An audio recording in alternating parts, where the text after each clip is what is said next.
Welcome. Today we're going to discuss the technique Gripping Talon and some of the more important principles, concepts, rules, theories, and strategies of the technique. So let's start out with the strategy. We're being attacked with an applied minor, in this case their left hand grabbing our right wrist, where she leaves up their free major hand and takes away our major hand. So what's the strategy? Well, the strategy is pretty simple. We want to get our major hand out while getting the upper hand so we can counter. But as simple as that sounds, it actually gets more complex than that, so let's dive in. But before we dive in, let's actually talk about simplicity. This grab has a weak spot. It's the thumb, where the fingers are meeting. So if you wanted to be realistic, just pull the arm out and then you'd be able to hit him. But what's the problem with that? Well, that even though I do get my hand out, I haven't really gotten the upper hand. If you notice, we're kind of at a neutral. And as Kenpoists, we don't like to be in the neutral. We want to be with the advantage. So how can we do that? Well, that's where this technique comes in. Taking advantage of the fact that we know where the weak spot is, we're now going to start creating this lock so we can get to our strike and zone us away from that hand. So if you notice, let's break that down again so you can see what we're doing. We're taking a simple move of getting our hand out to hit them, turning it into a lock, potentially a break on the fingers with the strike, establishing our base, because that's rule number one, getting the upper hand both physically and conceptually while zoning us away from their major hand. And that's all done through the first maneuver. So now that we did the first maneuver, let's talk about some other concepts that we're going to be doing. Remember, there's a rule. Check off any loose extremities. In this hand, their major hand. How do we do that? Well, third hand. By continuing to keep the lock on the elbow, we continue to prevent their rotation. Meaning, if I don't have control of the elbow, he can turn his body to hit us. But by locking it, we've prevented their ability to turn towards us. So, from here, we're basically going to continue by doing trigger salute. What do I mean by that? Well, if you take a look at this in trigger salute, they're basically the same technique, just now being done to the outside of the left. So, let's do the follow-up moves. We do our elbows. Well, notice what just happened. I tickled him. These are called glancing elbows. They're not really striking.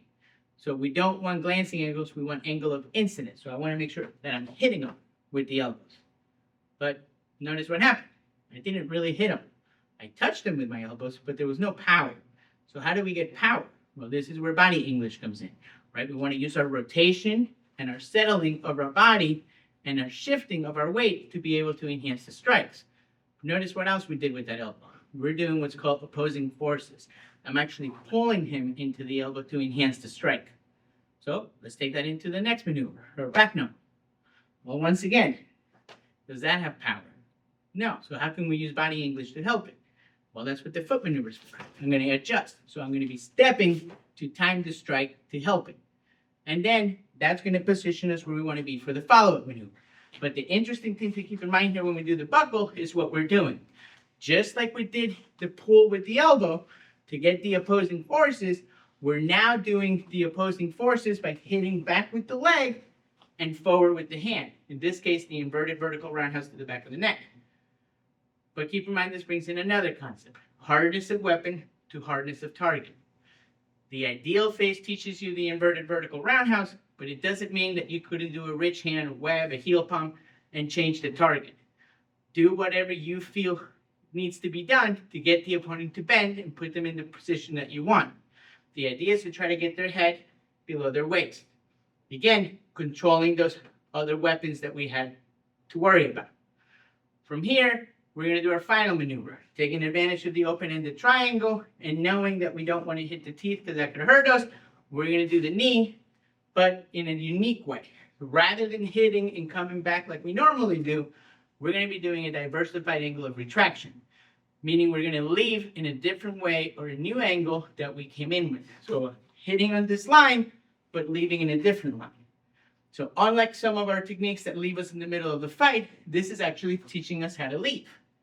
But just like at the beginning, where there was a simple way of getting our arm out to hit them, well, and this is the simple way of leaving, we have a sophisticated way of leaving, which means we'll take something with us. So as we're crossing over, we're going to continue to attack this arm. And this can be done with a lock or a break. But the interesting thing to keep in mind is how we're doing it. If you notice, I can do this with my forearm, or I can do it with my hand. This brings in the concept of margin for error. If I feel like I might not be as precise, I need to use my forearm. But if he had dropped all the way down, I can no longer use my forearm. I now have to use more depth stability, so I would use my hand to give me more depth. But regardless of whether you're using the hand or the forearm, you want to do the same thing we did earlier. Opposing forces, or body English. So just like we did the arms here, and just like we did the leg and the hand here, we're now using the hand and the hand, or the forearm, on a vertical. And again, using timing. As I settle so I can enhance the body English is when I want to drop and do everything sophisticated. So once again, just to alliterate, we do the knee, and as we're leaving, we want to create that break as we cover out. So now that we talked about the rules, concepts, principles, and strategies of the technique, let's demonstrate it once fairly slow so you can see it executed.